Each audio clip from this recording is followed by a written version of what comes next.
Chapter 2, Your Fuel System. You've seen this 1,000 times. It's in every action-adventure movie you've ever seen. There's the hero, beaten down and out, facing the dirt. Failure is certain. He has no strength or the will to fight on. Then he discovers a new motivation.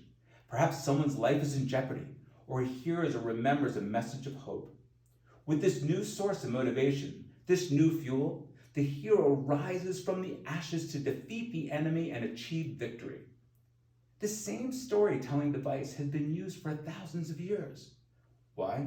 Because it reveals a truth that all of us know at a deep level. Our fuel runs out.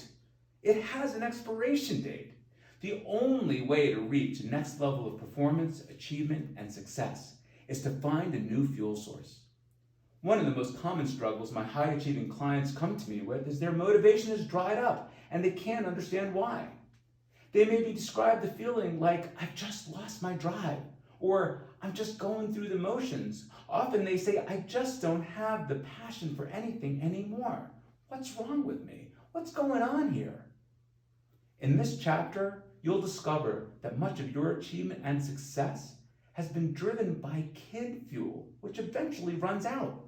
And once it does, the answer is to tap into king fuel, which will take you higher and further with less force. But to understand what's going on here, we've got to go way, way back. Seeking love and approval. Once upon a time, you were a baby. When you first made your appearance, your life was filled with an endless amount of oohing and eyeing, praise and adoration and affection from the adults around you. Your every need was attended to instantly. Every small achievement you made was rewarded with love and approval. Your first sounds, approval and affection. Your first smile, praise and hugs. Your first wave, a celebration and all sorts of people returning your gesture. Your first steps, squeals of delight. You received endless, unconditional love and approval simply for existing and doing what babies do. But then you began toddling out a bit more. You began to assert your independence. Suddenly your world became a little more restricted. There was no. Suddenly gates and locks kept your curious mind and little hands out of places you wanted to venture.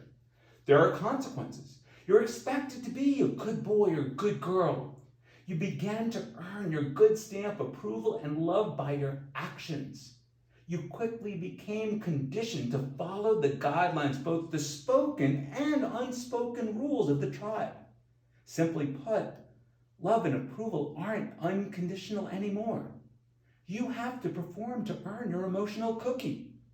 Psychologist Erik Erikson astutely describes this struggle through the first 3 stages of childhood development: trust versus mistrust, autonomy versus shame and doubt, and 3, initiative versus guilt. By the time you're 5 years old, not only is the need to be loved well established, but it's also safe to say that trust, shame, and guilt issues abound. In some cases, the way to earn love and worth isn't by pleasing, but by proving. Instead of gaining approval by pleasing others, provers seek it out by proving their worth by winning the outward symbols of success others admire: power, position, money, possessions, and so on. The great irony is that provers are still seeking love and approval by ultimately attaining what others see as worthy. The prover's kid is seeking approval and attention just as much as the pleaser's kid is seeking approval and attention. This quest for other people's love and approval is the beginning of your hidden inner struggle between the kid and the king. Few realize how pervasive this early conditioning affects us in adult life. One of my earliest influences, Jiddu Krishnamurti, described it best in his book, Freedom from the Known. How can we be free to look and learn when our minds, from the moment we are born to the moment we die, have been conditioned by nationality, caste, class, tradition, religion, language, education, literature, art, custom, convention, propaganda of all kinds, economic pressure, the food we eat, the climate we live in, our family family, our friends, our experience, every influence you can think of. And therefore, our responses to every problem are conditioned. Are you aware that you're conditioned? Now, as you work to navigate this reality successfully, the kid was in charge of driving the bus. How else could it be? The adult you, your king, wasn't even on the scene yet. And your fuel your kid uses to drive the bus is other people's love and approval. It's an insatiable need to be seen. In transaction analysis, TA, this insatiable need is referred to as strokes. For many of us, this motivational fuel of love and approval seeking is what powers, start again. For many of us, this motivational fuel of love and approval seeking is what powers most of our achievement and accomplishments into middle adulthood.